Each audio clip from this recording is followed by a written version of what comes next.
Hello everyone, welcome to study rumble. I am Tushar and इस video में हम बात करेंगे कि हाल ही में आपको जो जर्मनी ने रिकॉग्नाइज किया है नामवीवर जेनोसाइड को, जो माफी मांगी है इसके बारे में। और मैं आपको हर एक चीज बताऊंगा कि भाई किस तरीके से आपका हिस्ट्री में क्या हुआ था, क्यों हुआ था आपका नामवीवर जेनोसाइड। हर एक चीज आपको क्रिस्टल क्लियर कर दूंगा इस वीडियो के अंदर, तो एंड तक बने रहिएगा। सो ऑलरेडी शुरू करते हैं इस सेशन को और जानते हैं आपकी न्यूज क्या है, अभी हाल ही में क्या डेवलपमेंट हुई है। सो देखिए, हाल ही में आपने काफी सारी जगहों पर इस तरीके के आर्टिकल्स देखे होंगे। Germany officially recognises colonial era Namibia genocide. और देखिए, इसी के साथ साथ जर्मनी ने ये भी घोषणा करी है कि आपके 1.1 बिलियन की फाइनेंशियल एड प्रोवाइड करेंगे to the southern African regions. ठीक है, और यहाँ पर देखिए मैं आपको एक और कटआउट दिखाता हूँ न्यूज आर्टिकल का। Germany officially recognises colonial era Namibia genocide. और देखिए, इस तरीके के आपको 100 आर्टिकल्स मिल जाएंगे ऑनलाइन। तो देखिए, आगे बढ़ने से पहले एक बार मैं आपको ये दिखा दूं कि मैप के अंदर की नामवीवर है कहाँ पर, हम किस रीजन की बात कर रहे हैं यहाँ पे। सो यहाँ पर देखिए आपको दो मैप दिख रहे होंगे। लेफ्ट हैंड साइड आपका कॉलोनियल एरा का पीरियड, बेसिकली 1884 का आपका मैप है, और ये राइट हैंड साइड है आपका प्रेजेंट डे का अफ्रीका का मैप। सो अब यहाँ पे देखिए, यहाँ पे आप देख पा रहे हैं ये जो आपकी जो मेहंदी से कलर है, मतलब जो ग्रीनिश कलर है, यहाँ पे आप देखिए फ्रेंच टेरिटरीज है, ऑरेंज कलर में आपकी ब्रिटिश टेरिटरीज है, और यहाँ पे जो आपकी पर्पल कलर में यहाँ आपकी जर्मन टेरिटरीज। ठीक है, सो अगर आप देखिए उसको प्रेजेंट डे से कंपेयर करें तो देखिए ये वाली जो जर्मन टेरिटरी है आपकी आज के टाइम में कैमरून, ये वाली जो जर्मन टेरिटरी है आपकी तंजानिया, और जबकि ये वाली जर्मन टेरिटरी है ये आपकी नामवीवर। तो इसी रीजन के बारे में हम बात करें, पूरा ये जो रीजन है यहाँ पे ही हुआ था आपका नामवीवर जेनोसाइड। ओके, सो देखते हैं हुआ क्या था या फिर क्या डेवलपमेंट आपकी हुई है। सो देखिए, अभी जो हाल ही में डेवलपमेंट हुई है वो ये है कि जर्मनी ने फाइनली एक्सेप्ट किया, रिकॉग्नाइज किया है कि हाँ भाई उन्होंने जेनोसाइड किया था in the present day of Namibia against the Herero and Nama tribe people in 1904 to 1908, यानी 1904 से लेकर 1908 के बीच में इन्होंने हरेरो और जो नामा ट्राइब के लोग थे, जो कि आज के टाइम में जो नामीबिया वहां पे रहते थे उस वक्त, तो उनके खिलाफ एक जेनोसाइड किया था। और ये देखिए हुआ क्यों था, हम अभी डिस्कस करेंगे क्या हुआ था आपका हिस्ट्री के अंदर ऐसा जिससे आपका जेनोसाइड हुआ था, ये हम अभी जानेंगे ही। बाकी इन्होंने ये भी अनाउंसमेंट करी कि एक फाइनेंशियल एड प्रोवाइड करेंगे of 1 billion euros to the southern African nations. अब देखिए एड किस तरीके से जाएगी, क्या होगी, और देखिए और भी कुछ डेवलपमेंट्स है उनके बारे में भी हम बात करेंगे। बट उससे पहले हम ये जान लेते हैं कि नामीबिया के अंदर आपका किस तरीके से जेनोसाइड हुआ था और क्यों हुआ था। ठीक है, सो देखिए somewhere around between 1884 to 1890 Germany ने स्टार्ट किया था आपका colonisation of the present day Namibia. ठीक है, तो उस वक्त क्या कर रहे थे, जो नामीबिया पे क्या आसपास के जो रीजन थे इनकी जगह घेर रहे थे, इनको कॉलोनाइज कर रहे थे, ऑक्यूपाई करते यहाँ की लैंड। तो हुआ क्या, बाय द ईयर 1903 आपकी 3000 से भी ज्यादा जर्मन सेटलर्स ने ऑक्यूपाई कर ली थी आपकी हाई ग्राउंड की रीजन, यहाँ पे जो आपका सेंट्रल हाई ग्राउंड रीजन था वहां की जमीन को। और देखिए अगर मैं आपको मैप में दिखाता हूँ मैं किस रीजन की बात कर रहा हूँ, यहाँ पर देखिए आपका नामीबिया है, ये आपका कालाहारी डेजर्ट है, ये आपका बोत्सवाना है। तो देखिए यहाँ पे जो रीजन देख पा रहे हैं, यहाँ पे मार्केट चल रही है आपका सेंट्रल हाई ग्राउंड का रीजन पूरा। ठीक है, तो जो जर्मन सेटलर्स उन्होंने यहाँ वाला जो एरिया, ये वाला जो एरिया है, इसको ऑक्यूपाई करना शुरू कर दिया।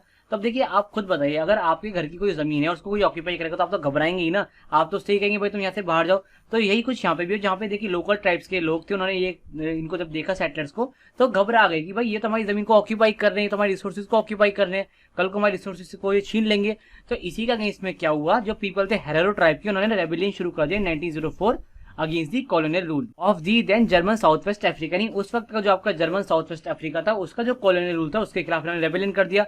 और इन्हीं को देखते देखते जो नामा ट्राइब के लोग थे वो भी कुछ यहाँ पे कूद पड़े। ठीक है, अब देखिए हुआ क्या कि जो आपकी हेरेरो ट्राइब के पीपल थे उन्होंने बहुत ही जल्दी आपका जो जर्मन का फोर्ट था वहां पे जिन्होंने बनाया था उसको कब्जा लिया, क्योंकि एक तो नंबर में बहुत ज्यादा थे और ये यूज कर रहे थे आपके मॉडर्न वेपन्स को, लाइक गन्स वगैरह उन्होंने यूज करी, तो उन्होंने बहुत जल्दी जर्मन का फोर्ट कब्जा लिया। अब ये सब देखते हुए क्या हुआ, जो वहाँ का जर्मन मिलिट्री कमांडर था, उस कॉलोनी का जो गवर्नर था, उसने ये डिसाइड किया कि भाई एक तो उनके बंदे कम है, तो और इन्होंने ये देखा कि भाई इन्होंने कब्जा भी लिया फोर्ट, तो उसने ये डिसाइड किया कि क्यों ना एक सेटलमेंट डील कर लें। और ये बंदा कौन था आपका गवर्नर, ये था आपका मेजर थियोडर ल्यूटविन। तो इसने डिसाइड किया कि क्यों ना हेरेरो ट्राइब के लोगों के साथ एक सेटलमेंट डील साइन कर लें और इस कन्फ्लिक्ट पे खत्म करते हैं। तो तब तो भाई ये बात शांत हो गई। लेकिन ये जो आपकी सेटलमेंट डील की बात है, ये कहीं ना कहीं जो बर्लिन में आपके ऑफिशियल्स बैठे थे उनको पसंद नहीं आई, और उन्होंने ये कहा कि हमें तो भाई एक मिलिट्री सॉल्यूशन ही चाहिए, हम हार कैसे मान लें, हम तो लड़ेंगे। तो फिर क्या हुआ, ये जो आपका ल्यूटविन था इसको रिप्लेस कर दिया लेफ्टिनेंट जनरल लोथर वॉन ट्रॉथा ने। अब देखिए जैसे ही आए इसने क्या किया, अपने ट्रूप्स को ऑर्डर दिया कि जो आपके हेरेरो फाइटर्स है ना, इनको तुम घेर लो, इनको घेर घेर के मारो। अब देखिए, अब जरा समझ के देखिए, पहले सेटलमेंट डील हो चुकी थी, तो भाई जो हेरेरो ट्राइब के भी लोग हैं वो आराम से अपना जा रहे हैं। तो ये लोग क्या कर रहे थे, हेरेरो फाइटर्स जो थे ये तो अपना जा रहे थे अपने वाटरबर्ग प्लेटू की तरफ, जो कि आपका बिल्कुल जो आपका कालारी डेजर्ट है उसके एज पर है। तो ये अपने बेचारे चुपचाप वहां पे जा रहे थे, क्योंकि भाई देखिए लड़ाई शांत हो गई, एक सेटलमेंट डील हो गई। इन्हें क्या पता था कि भाई आपका ये जो नया लेफ्टिनेंट जनरल आ गया लूथर वॉन ट्रॉथा, ये अपनी ट्रूप्स को भेज रहा है। तो बेचारे चुपचाप जाके वाटरबर्ग के प्लेटू के पास चलेगा और वहां पे रेस्ट कर रहे थे। ठीक है, अपना वहां पे चुपचाप बैठे हुए थे। तो हुआ क्या, जब आपके हेरेरो ट्राइब के लोग रेस्ट कर रहे थे तो पीछे से आपके जर्मन सोल्जर्स आए, उन्होंने इनको अटैक कर दिया। और ऐसा कहा जाता है कि ये जो आपकी पूरी बैटल ऑफ वाटरबर्ग की जो बैटल ऑफ वाटरबर्ग है, इसमें अराउंड करीब करीब 80,000 जो आपके हरेरो स्थित, जिसमें आपकी महिलाएं और बच्चे दोनों शामिल हैं, इनको भगा भगा के मारा गया जर्मन ट्रूप्स के द्वारा। और देखिए ऐसा कहा जाता है कि इन 80,000 लोगों में से केवल 15,000 ही सर्वाइव कर पाए थे। अब देखिए जब इतने सारा लोगों को मारा जाएगा एक साथ, तो कहीं ना कहीं जो जो आपकी नामा ट्राइब है जिसने पहले भी साथ दिया था, उसको गुस्सा आएगा ही आएगा। तो हुआ क्या, इस सबको देखने के बाद जो आपकी साउथर्न नामा कम्युनिटी के लोग थे, ये भी स्ट्रांगली रेबल करने लग गए अगेंस्ट दी जर्मन। लेकिन जिस ब्रूटलनेस के साथ जर्मन ने हेरेरो ट्राइब के लोगों को मारा था, उसी ब्रूटलनेस के साथ इन्होंने नामा ट्राइब के लोगों को भी मार दिया। और ऐसा कहा जाता है कि लगभग 10,000 नामा ट्राइब के लोगों को यहाँ पे मार दिया गया था, ठीक है। और फिर क्या हुआ कि over the next 3 years, like जैसे मैंने आपसे कहा कि 1904 से लेकर 1908 तक चला, तो ओवर दी नेक्स्ट 3 ईयर्स क्या हुआ, बहुत सारे थाउजेंड्स ऑफ हेरेरो और नामा ट्राइब के लोग लाइक भागने लग गए यहाँ वहाँ, वो एक्साइल करके कालाई डेजर्ट के अंदर। कुछ लोग तो प्यास से मर गए, ऐसा बताया जाता है। और ऐसा भी कहा जाता है कि काफी सारे लोगों को कैप्चर कर लिया गया और उनको फोर्स लेबर के अंदर ढकेल दिया गया, उन्हें लाइक फोर्स लेबर करवाई गई उनसे।